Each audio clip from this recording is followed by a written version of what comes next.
থেকে আরাফাত মনে অন্ধকার করে বসেছিস কেন? আর বলিস না, এ আবিয়াত আমাকে মানুষের সামনে চেষ্টা করেছে। এ আবিয়াত আমি কোনো সময় ক্ষমা করব না। আরাফাত রাগ করিস না বন্ধু, আমি তো মজা করে বলছিলাম। মজা? আমার মানুষের সামনে আমার দোষ বলাটা কি মজা? আমি তোকে দেখে দেব। তুই আমারে কি করবি? থাম তোরা। তোরা কি জানিস রাসূল সাল্লাল্লাহু আলাইহি ওয়াসাল্লাম কি বলছেন? এক মুসলমান আর এক মুসলমানের ভাই। আবিয়াত ভুল করেছে, কিন্তু তুই যে বললি তুই আবিয়াতকে ক্ষমা করবি না, এটা কি ঠিক? ও আগে ভুল করেছে কেন?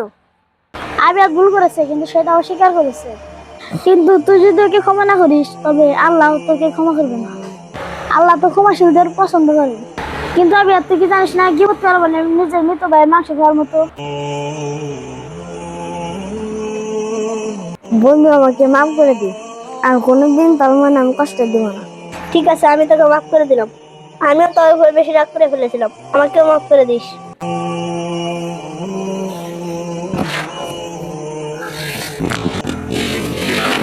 মাশাআল্লাহ, এটা তো হওয়া উচিত। শয়তান সবসময় চায় আমাদের মধ্যে ঝগড়া বাঁধাতে, কিন্তু আমরা যখন একে অপরকে ক্ষমা করে দেই শয়তান তখন হেরে যায়। বন্ধুরা, আমরা যেন কারো গীবত না করি।